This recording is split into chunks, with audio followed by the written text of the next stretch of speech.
é a seguinte: o aumento permitido para os gastos tem que ser equivalente a 70% do crescimento das receitas primárias, que é quanto o governo arrecada com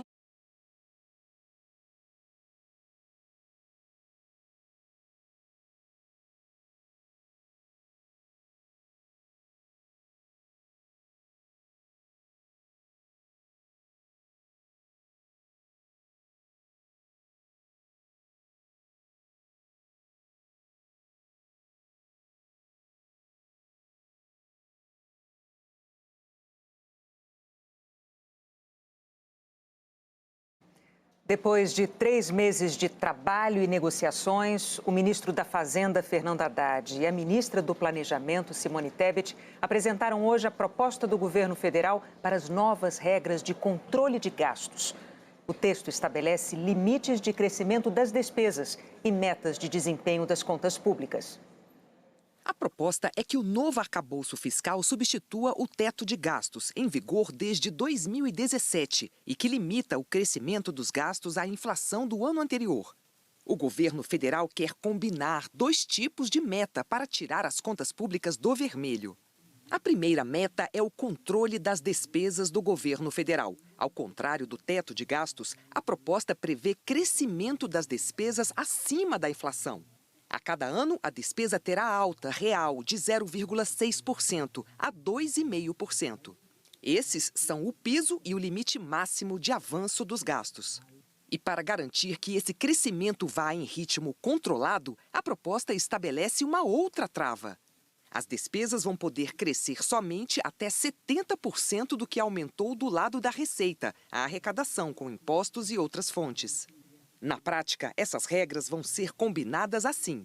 Em um ano com aumento de arrecadação, por exemplo, de 5%, pela regra dos 70%, a despesa poderia avançar até 3,5% no ano seguinte.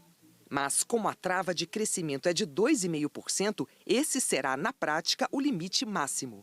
Isso permite que o governo economize quando o cenário econômico está favorável, evitando gastança.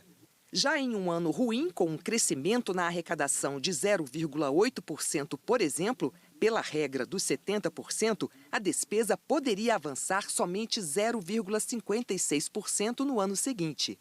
Mas como o piso para o reajuste dos gastos é de 0,6%, essa será a despesa mínima.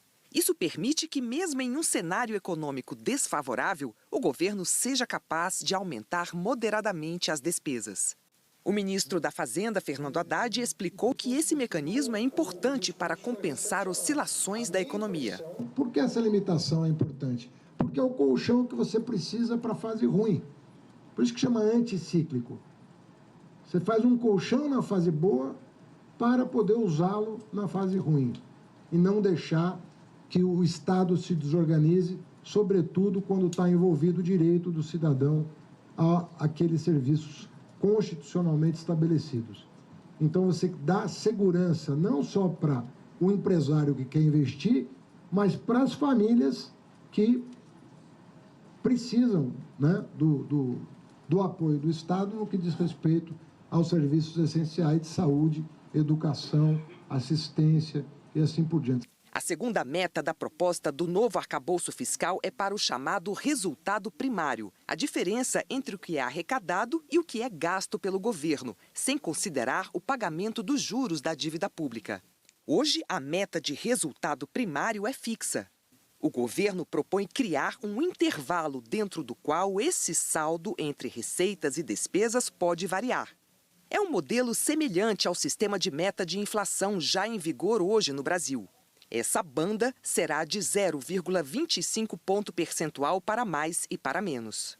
Para 2024, por exemplo, a meta é de um resultado zero, ou seja, igualar receita e despesa.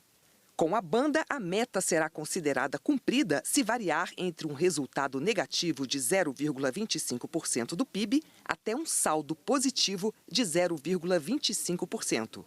Para 2025, a meta é de um superávit, ou seja, um saldo positivo de 0,5% do PIB, e em 2026, de 1%. Segundo Haddad, a decisão por combinar metas para a despesa e para o resultado primário foi tomada observando a experiência de outros países e do Brasil nos últimos anos. Nós associamos, na nossa opinião, o melhor dos dois mundos.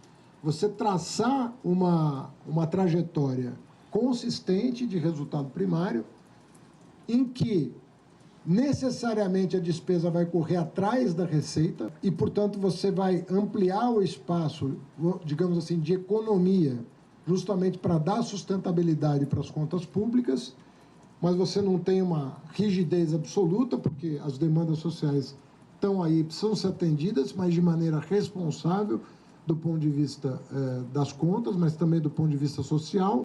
O arcabouço prevê uma exceção para os gastos com o Fundo da Educação Básica e o piso da enfermagem, que não vão estar submetidos à regra geral de limite das despesas do governo. Além disso, com a proposta, voltam a valer os pisos para investimento em educação e saúde, regra que tinha sido suspensa pelo teto de gastos. Mas o governo vai ter de acomodar essas áreas dentro do limite global de crescimento das despesas.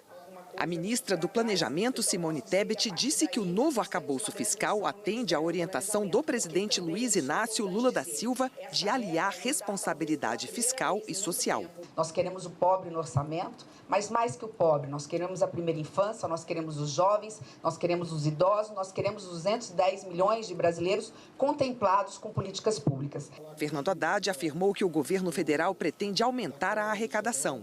Se por carga tributária se entende criação de novos tributos ou aumento de alíquota dos tributos existentes, a resposta é: não está no nosso horizonte. Não estamos pensando em CPMF, não estamos pensando em acabar com o Simples, não estamos pensando em reonerar a folha de pagamento, não é disso que se trata.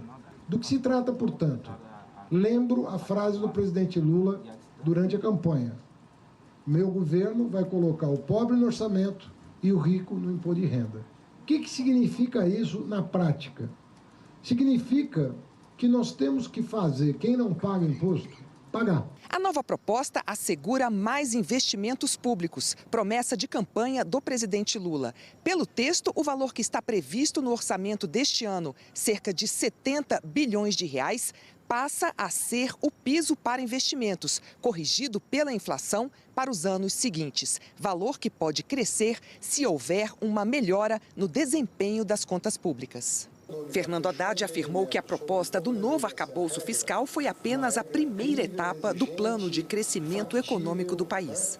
Isso aqui não é uma bala de prata que se resolve tudo. Isso aqui é o começo de uma longa jornada. Mas isso aqui é um plano de voo, de como nós vamos enfrentar o problema da economia brasileira.